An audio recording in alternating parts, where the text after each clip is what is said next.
Bismillahirrahmanirrahim. Assalamualaikum warahmatullahi wabarakatuh. Alhamdulillahirabbil alamin. Wassalatu wassalamu ala Rasulillah wa ala alihi wa sahbihi ajma'in. Rabbi shrah li sadri wa yassir li amri wahlul 'uqdatam min lisani yafqahu qawli. Allahumma iftah 'alaina futuhal 'arifin warzuqna fahman nabiyyin. Allahumma kun ma'ana wa lana da'iman ya arhamar rahimin. Saudara yang mengikuti rancangan ini, alhamdulillah kita bersyukur kepada Allah Subhanahu Wa Taala dengan kurnia-Nya dapatlah kita menyambung pengajian kita pada malam ini. Itulah daripada buku yang berjudul 300 hadis bimbingan yang saya akan sebutkan pada malam ini, hadis yang ke-142 ya. Di mana kita masih lagi dalam tajuk besar dia. Tajuk besar dia adalah berdoa. Doa-doa yang dibaca oleh Rasulullah sallallahu alaihi wasallam. Kemudian doa-doa itu sepatutnya dijadikan doa-doa seharian kita ataupun bersempurna dengan apa yang kita hendak lakukan berdasarkan kepada sunnah Rasulullah sallallahu alaihi wasallam. Kalau orang tu nak masuk tandas, doa masuk tandas ya. Kalau orang tu nak tidur, baca doa untuk tidur. Peristiwa-peristiwa yang berkait dengan doa yang diajar oleh Rasulullah SAW tersebut. Maka pada malam ini ada satu doa yang diajar oleh Rasulullah SAW.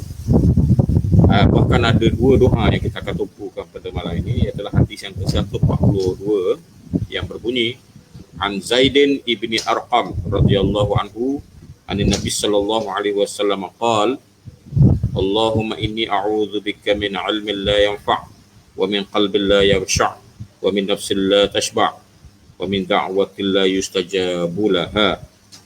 Riwayat daripada Imam Muslim.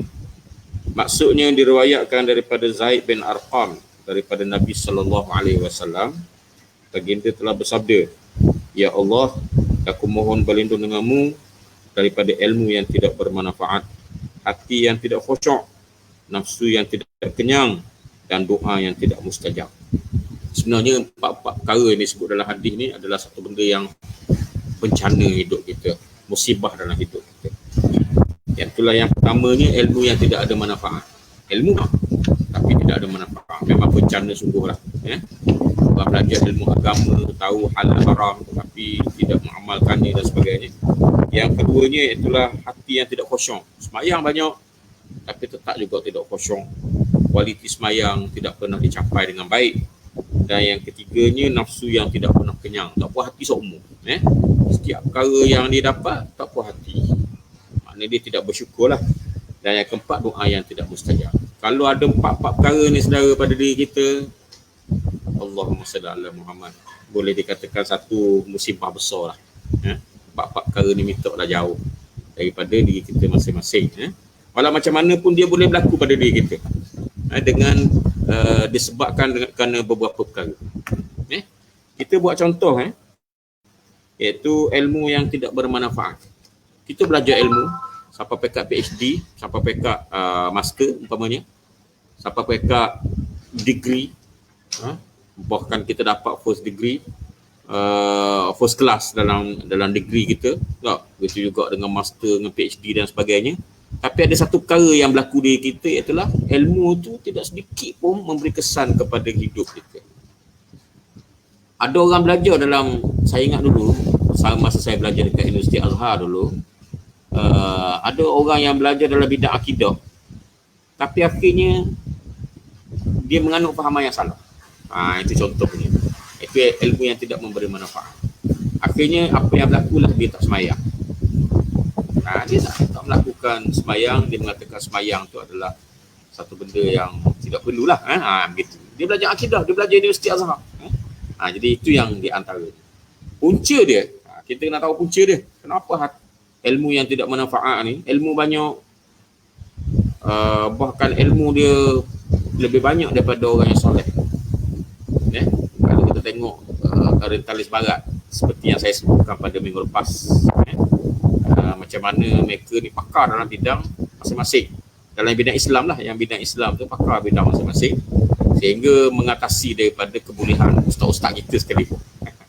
Ustaz-ustaz kita ni kebolehan pun kadang-kadang boleh tercampur dengan pakar-pakar daripada orientalis yang memang hebat dalam bahasa Arabnya, fiqhnya, tauhidnya dan sebagainya. Tapi mereka tidak beriman. Kenapa? Punca apa? Kita kena tahu punca tu. Kalau kita tak tahu punca, mungkin kita akan kata ni takdir Allah lah. Dan macam mana nak buat, Allah Ta'ala menyesatkan kita. Kita tak masuk dalam golongan orang yang muqtadin, orang yang dapat tunjuk. Punca dia saudara-saudari, yang paling besar sekali berdasarkan kepada keterangan yang saya baca lah, satu kitab kecil je kitab tu, kitab Jawhar Al-Mauhub yang dikarang oleh Wan Ali wa Abdul Rahman. Kitab tu diambil kebanyakannya daripada Imam Suyuti. Kitab jauh, punca dia tak ada lain, tidak bukan melainkan niat. Niat saudara, kena jaga semua niat. Masa kita belajar tadi, asas niat kita lah, aku belajar kerana aku nak tahu. Kalau kita belajar agama lah, contohnya kalau orang belajar agama, aku belajar agama, aku nak tahu tentang agama, dan dengan itu aku boleh amalkan, dan dengan itu iman aku bertambah, dan dengan itu aku lebih diredai oleh Allah Subhanahu Wa Taala. Sebab dalam Quran kata innama yakhshallaha min ibadihil ulama. Orang yang paling takut kepada, orang yang terdedah kepada, orang yang takut kepada Allah ni lah kalangan ulama. Sebab ulama ni tahu, dia tahu mana halal, mana haram, mana batas-batasan Islam, mana yang dibenarkan, mana yang tidak dibenarkan. Dia tahu hadis, dia tahu Quran, dia tahu tafsir, dia tahu rahsia-rahsia di sebalik ayat-ayat Quran, dia tahu benda yang tersirat, yang tersurat dan sebagainya. Tetapi ilmu tadi tidak menambahkan keimanan dia, tidak menambahkan amal soleh dia. Bahkan ilmu tu tidak beri manfaat kepada hidup dia. Kemungkinan dia tak semayang. Kemungkinan kalau orang kafir tadi, saya sebut orang tadi mati dalam keadaan kafir juga, tak masuk Islam. Ucailah kerana niat. Niat semata-mata untuk cari ilmu, tidak dikaitkan dengan agama.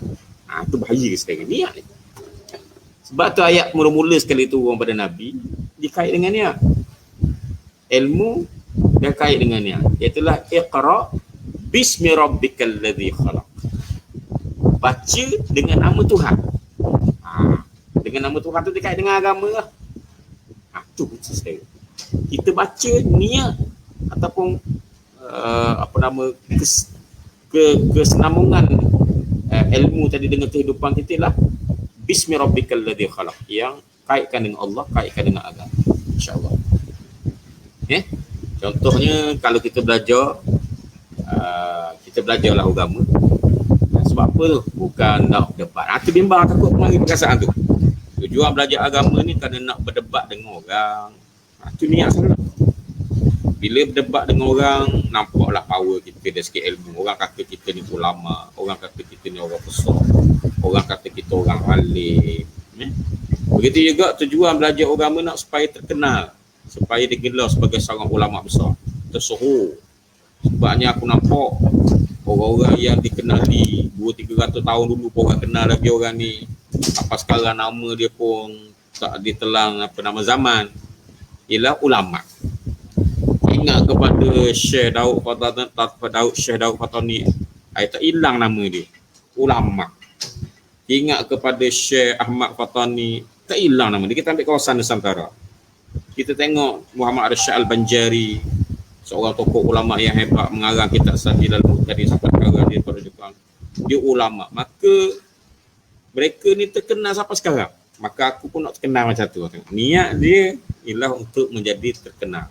Niat dia adalah untuk keduniaan, dikenali orang, disukai orang, disebut orang. Bahaya. Itu boleh mengancam keharmonian ilmu yang kita dapat, dan akhirnya ilmu itu akan menjadi satu perkara yang disebut dalam hadis ini tidak bermanfaat.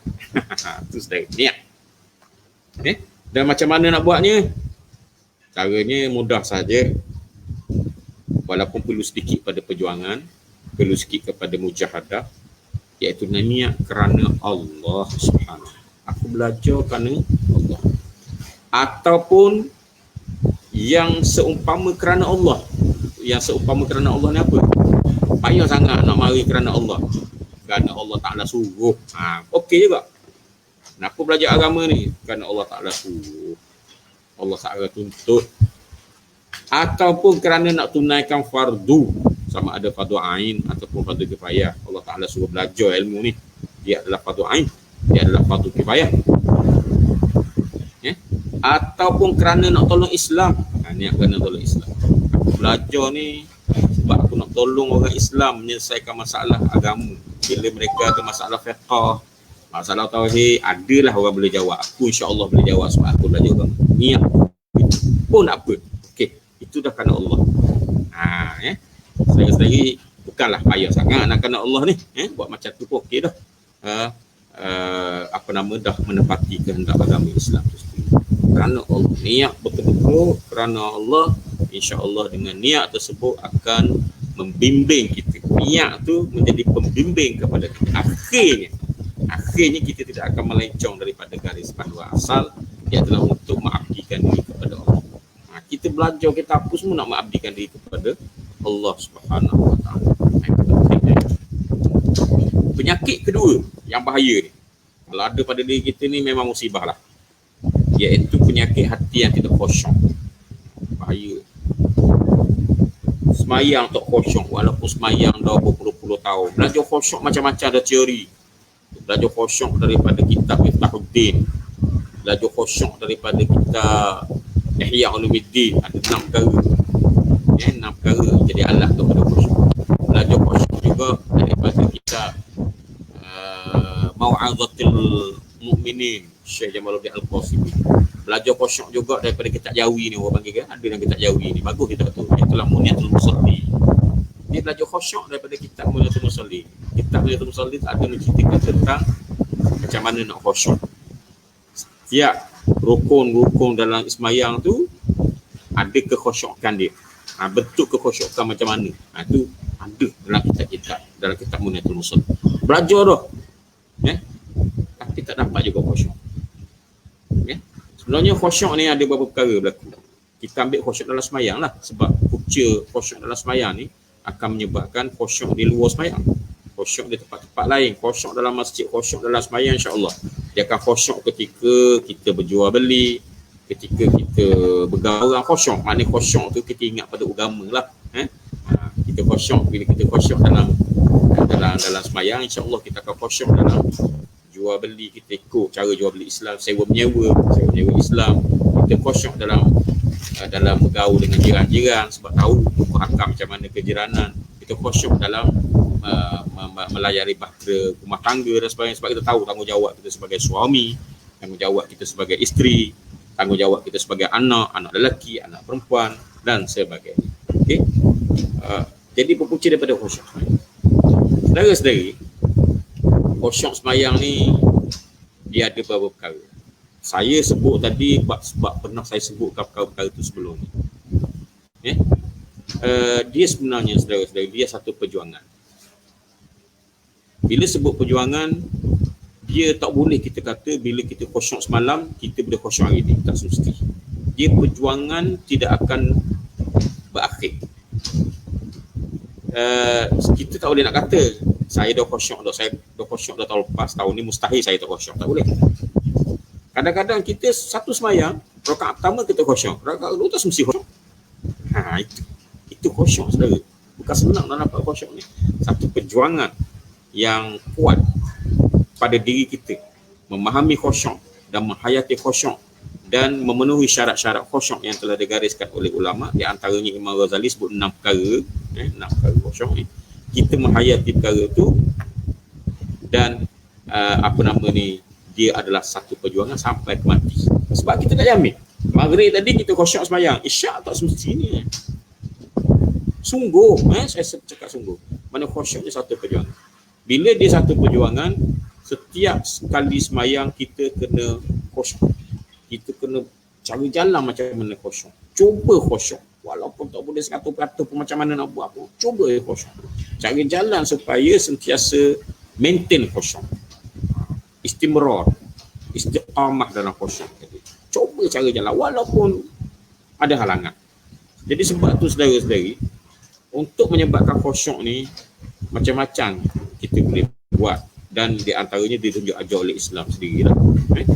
Di antaranya ialah apa nama ni saya sebut secara umum, saya tak sebut secara detail.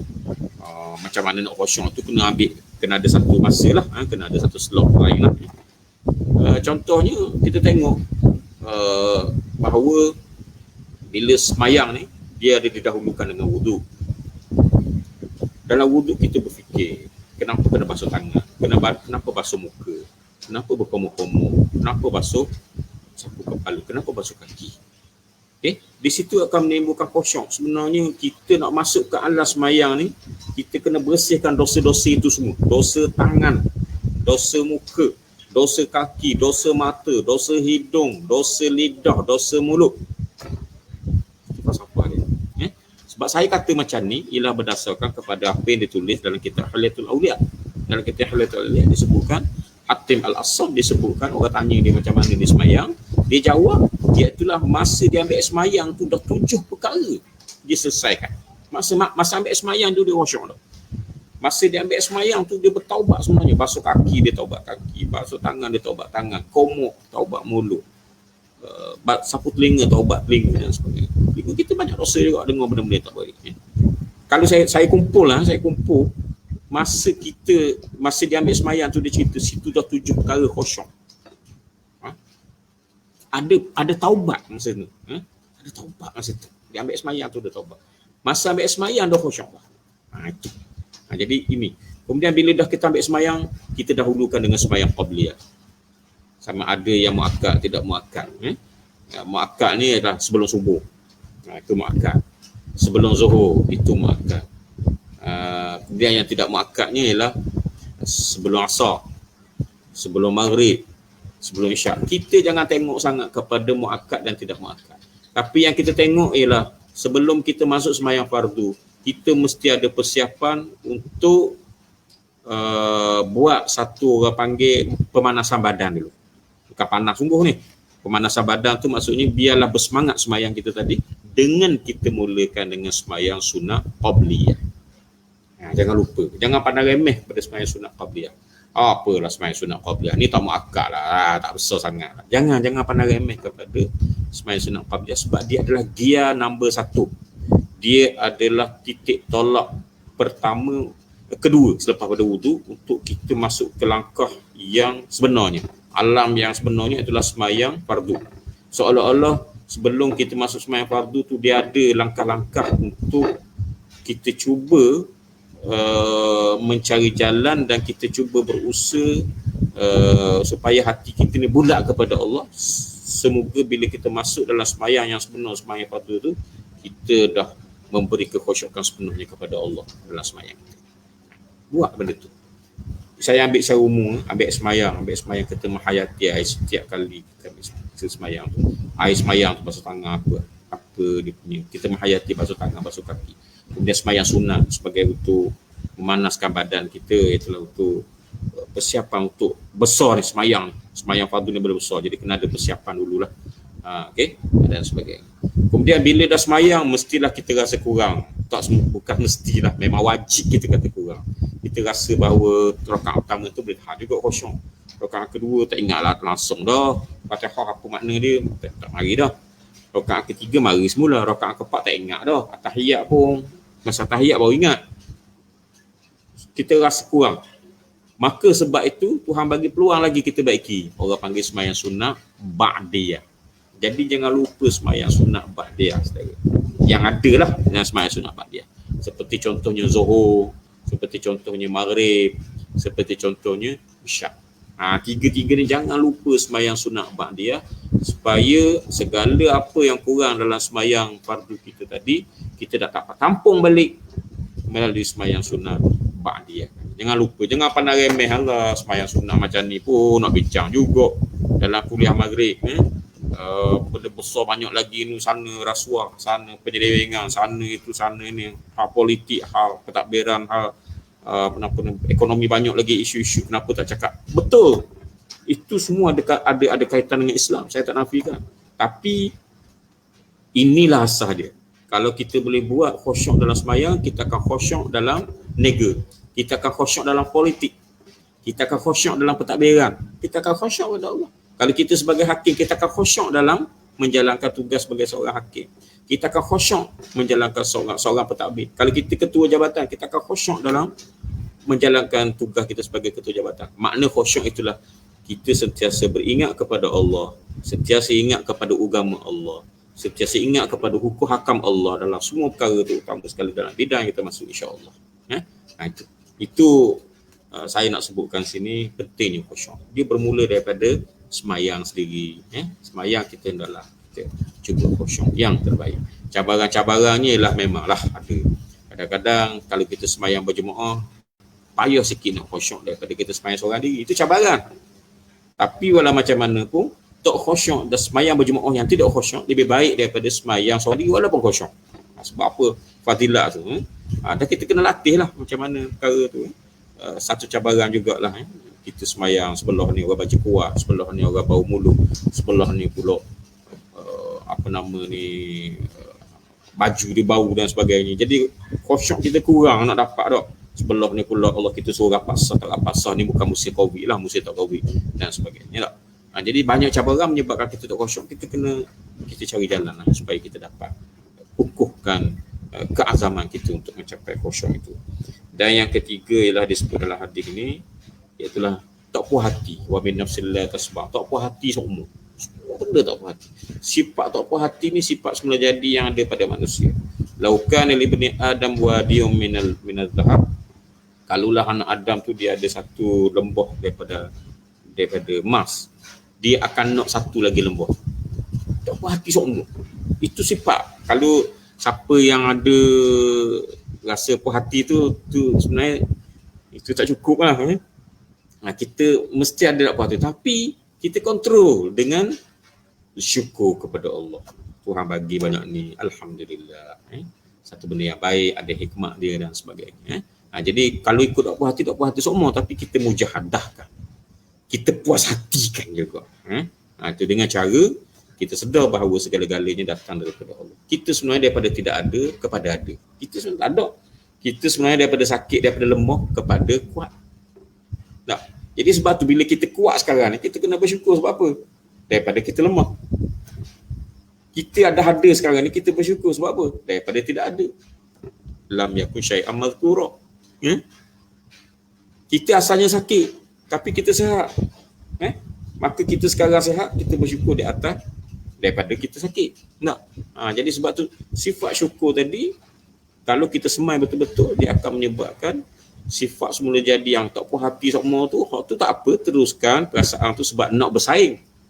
Kalau tidak ada semangat tu, tak bersaing pula kita tak. Tak apalah nak bersaing. Lepas tu lagi ada cita-cita nak bayar zakat lagi kalau lebih kaya dan sebagainya. Tak apa. Tapi biarlah berlapik dengan syukur kepada Allah Subhanahu Wa Taala. Sedar bahawa inilah kadar yang telah ditentukan oleh Allah Subhanahu Wa Taala. Sedar bahawa semua sesuatu itu datang daripada Allah Subhanahu Wa Taala.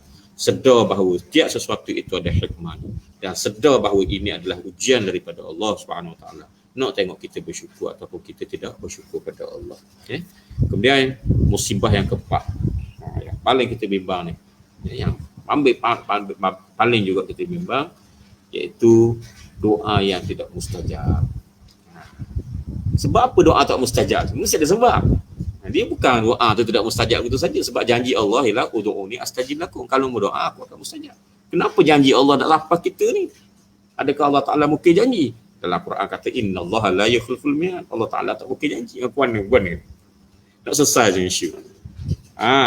Sebenarnya dia bergantung kepada kepribadian kita. Kalau kepribadian kita ni makan haram, makan duit haram, memang tak mustajab lah doa. Ataupun kepribadian kita ni adalah tidak suka bertaubat, buat salah tapi tak mengaku salah, dia akan ganggu doa. Sebab doa ni nak hati bersih. Kalau tak taubat, hati kotor. Ataupun mungkin sebab kita ni doa tapi tak sebut nama Allah dengan baik.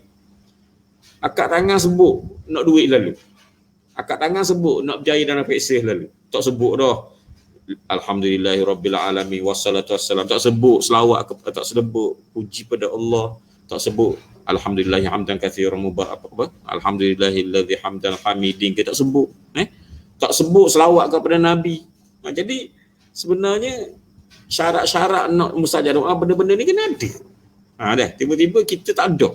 Seolah-olah macam kita nak perintah Allah, bukan kita nak berdoa pada Allah. Kita perintah Allah supaya beri kat kita. Seolah-olah macam Allah tu kita buat orang macam orang gaji kita. Begitu. Itu sebenarnya di antara sebabnya tidak doa tidak mustajab sebab itu. Jadi sebab tu mula malam ni ubahlah. Jangan makan benda haram. Kalau tak keluar zakat tu makan benda haram sebenarnya, saudara. Bila seorang tu tak keluar zakat, katakan zakat dia tu adalah RM500 yang sepatutnya keluar zakat, tiba-tiba tak keluar zakat, RM500 tu bukan hak dia. Tiba-tiba dia buat belanja, dia beli beras, dia beli nasi, dia bawa balik rumah, dia makan duit haram. Doa tidak mustajab, saudara. Doa tu tak mustajab. Jadi tu kena ambil kira semua tak. Jadi berhentilah daripada benda tu, dan biarlah kita berdoa dalam keadaan kita kenal Allah, ma'rifatullah. Jangan berdoa dalam keadaan tidak mengenal Allah. Tak sebut nama Allah langsung. Ni angkat tangan dia nak terus kita sebut, tak puji Allah, tak marifat ke Allah terus langsung, tak berselawat pada Nabi Muhammad sallallahu alaihi wasallam. Tidak pernah bertaubat kepada Allah, tak pernah mengaku salah pada Allah, tak pernah kata la ilaha illa anta subhanaka inni kuntu minadh dhalimin. Mengaku salah tak pernah. Jadi itu yang menyebabkan doa kita tidak mustajab. Jadi setakat itu saja malam ini. Apa yang baik insya-Allah daripada Allah, yang tak baik daripada saya lah. Saya bertaubat kepada Allah. Billahi taufiq wal hidayah. Assalamualaikum warahmatullahi wabarakatuh.